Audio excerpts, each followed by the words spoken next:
చివటం కళావేదిక వీక్షకులకు భీష్మ ఏకాదశి శుభాకాంక్షలు.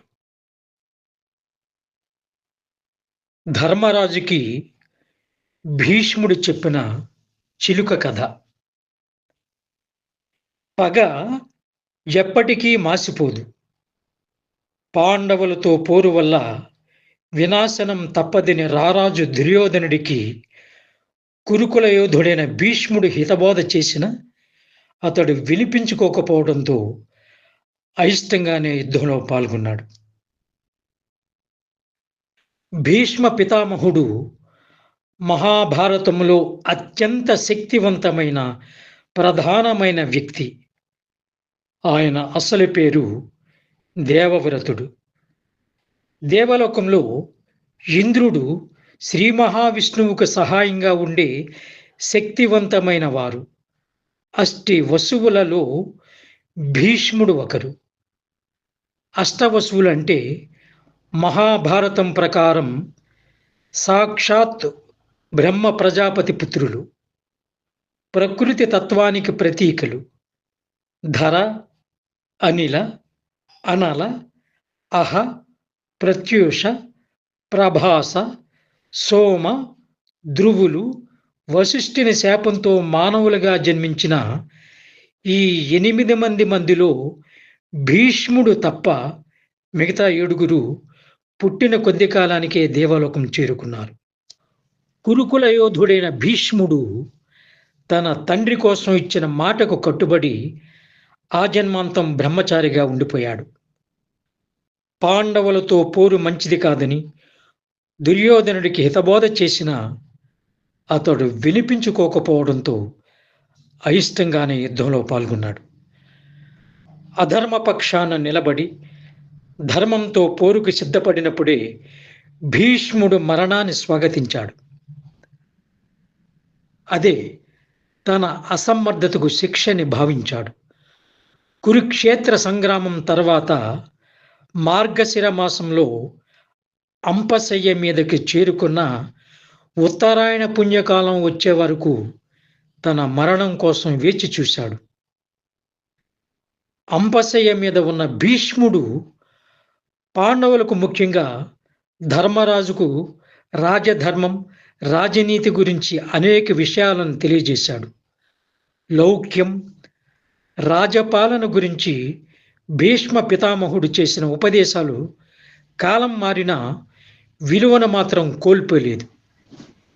ఇక స్నేహంలో పరిమితులు పగ వల్ల పొంచి ఉండే ముప్పు గురించి చెప్పిన ఓ చిలుక కథ ఎన్నో విలువైన పాఠాలను నేర్పుతుంది.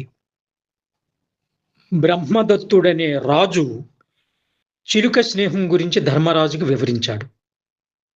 బ్రహ్మదత్తునికి ఒక చిలుక మీద అభిమానం ఏర్పడి అది కాస్త స్నేహంగా పరిణమించింది.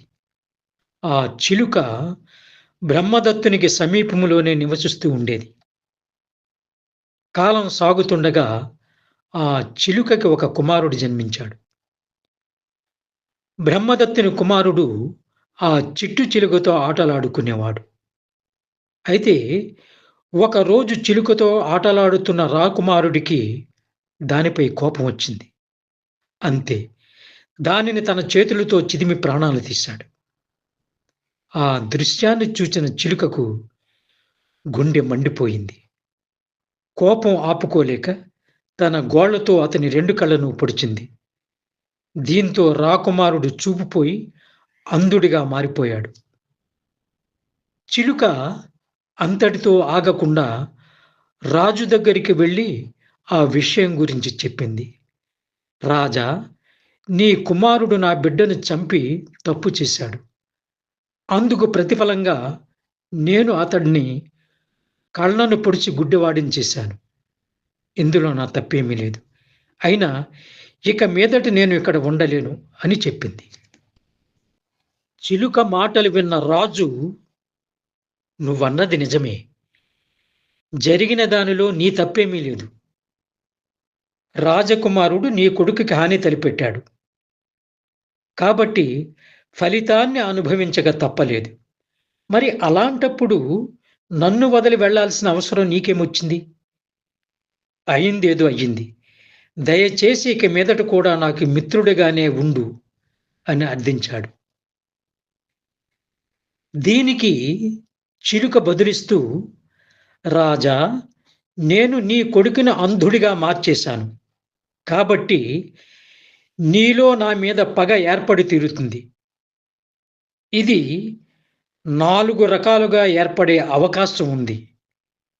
అది ఏమిటంటే, ఇతరుల భూమిని అపహరించటం వల్ల, ఆస్తి పంపకాల్లో అన్నదమ్ముల మధ్య, ఆడవారి మధ్య మాటామాట పెరగడం వల్ల, ఎదుట వారి మనస్సును గాయపరచటం వల్ల పగ పుడుతుంది. అలాంటి ప్రతికూల భావాలు ఒకసారి మొదలైతే ఇక వాటికి అంతం ఉండదు.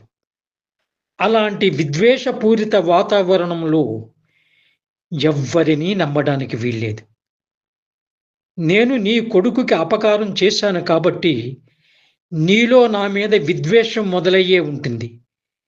కాబట్టి నీ తీయని మాటలు విని నేనిక్కడ ఉండలేను అంటూ చిలుక ఎగిరిపోయింది. కాబట్టి ధర్మజ, రాజనేవాడు ఆ చిలుక మాదిరిగా తన జాగ్రత్తలో తనుండాలి. రాజ్యంలో ఎవ్వరినీ గుడ్డిగా నమ్మరాదు. శృతి మెత్తగా మాట్లాడుతున్నట్లు కనిపించాలే కాని మనసు మాత్రం దృఢంగా ఉండాలి. అందరినీ నమ్మినట్లు ఉండాలి కానీ తను జాగ్రత్తలో తనుండాలి. ఎవరితోనూ హద్దులు దాటి చనువుగా మెలగరాదు. వ్యసనాలకు బానిసై విచక్షణ కోల్పోరాదు. అనుకున్న కార్యం పూర్తయ్యేదాకా రహస్యాన్ని బయటపెట్టరాదు. అంతేకాదు, పూర్తిగా తీరని రుణం, పూర్తిగా ఆరని మంట, పూర్తిగా చల్లారని పగ, ఈ మూడింటి విషయంలోనూ చాలా అప్రమత్తంగా ఉండాలి. ఎందుకంటే అవి ఎప్పుడైనా ప్రాణాంతకంగా పరిణమించగలవంటూ భీష్ముడు హెచ్చరించాడు.